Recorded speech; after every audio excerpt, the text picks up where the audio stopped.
Welcome back. Well, the upcoming 29th summit of the Nigerian Economic Summit Group, NESG, is set to take place from the October 23rd to 24th and carries the thought-provoking theme, Pathways to Sustainable Economic Transformation and Inclusion. Let's get a sense of what to expect now.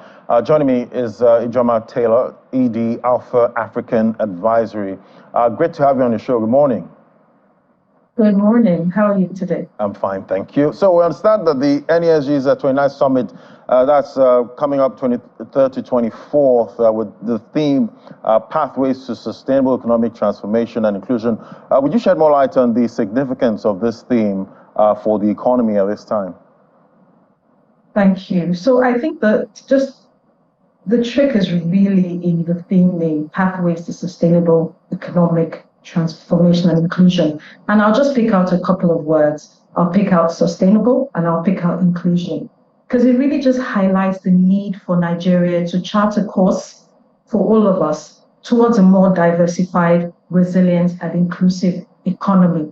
And I picked out those two words, sustainable as well as inclusion. Inclusion really just speaks to ensuring that the prosperity is shared by all, and sustainable, speaking towards the economic transformation, really being one that is sustainable, and I use that word again, but really ensuring that we have concrete strategies and collaborations among stakeholders, ensuring that whatever we lay down as a foundation for the future is prosperous and is equitable. Looking at the sub-theme now, mobilizing finance for sustainable development in the upcoming meeting, how can this be achieved to address the urgent social and environmental challenges? So, I mean, I have to say resource mobilization is really vital for tackling social and environmental challenges and for fostering economic growth. And when you think about it critically, there's just really an urgent need to boost domestic revenues. Beyond that, beyond boosting the revenues, it's ensuring that the finance is accessible by all. And how do you need to think about it from two perspectives. In terms of boosting the revenues, you're talking about broadening the tax net. You're talking about improving collection efficiency. And then improving the access to finance in high growth sectors. But more critically is ensuring that there's inclusion, people are able to access this finance, and that beyond that, we're leveraging competitive programs that can ensure that the development is sustainable by sort of investing in impact investing, for example, that will ensure that financial institutions are strengthened, that would ensure that,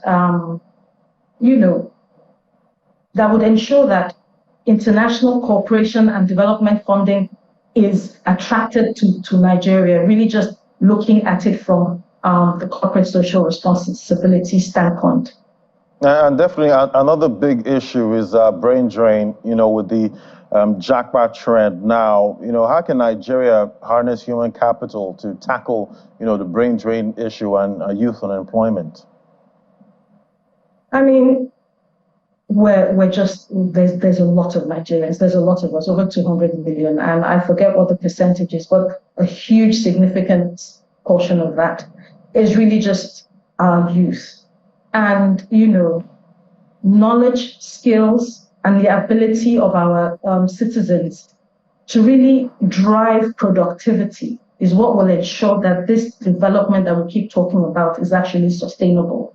And because of the limited access to quality education, the limited access to adequate infrastructure, qualified teachers, the healthcare system, these are the issues that we really need to tackle. And to combat this brain drain and this japa syndrome that we're talking about, we need to make the investment that is necessary. Investment in education, and not just formal education as we know it, but vocational and technical training, diversifying the economy beyond the more traditional sectors, making the economy more attractive, promoting entrepreneurship. The informal sector is huge. we have SMEs, and the small and the medium are such a large bracket of the SMEs. And if we're able to strengthen sort of these innovative sectors, if you like, tech is huge around the world, but really just strengthening these sectors, as well as creating a favorable environment for skilled professionals to work in, you will find that the questions people will ask themselves is, why do I need to japa? You understand, when I can actually stay here and really just work. And I continue to say that we need to forge this partnership between the public and the private sectors. It's not just the public sector. Yes, the public sector has to support, if you like, in terms of providing an enabling environment, adequate infrastructure, etc. But we need the people here to really drive this innovation that we speak about. So by prioritizing sort of the measures, investing in education, investing in healthcare, because the japa is not just based on education and opportunities abroad. Part of it is also medical tourism, people leaving the country for medical reasons. So if we're able to prioritize these measures, then we can look to harness the human capital, address these pressing issues, and hopefully ensure that the economic growth that we're working definitely towards. all these issues definitely need to be targeted with targeted investment. I want to thank you for coming on the show, Ijeoma Taylaur, the ED Alpha African Advisor. It was great having your perspective today. Thank you so much. Thank you very much for having me.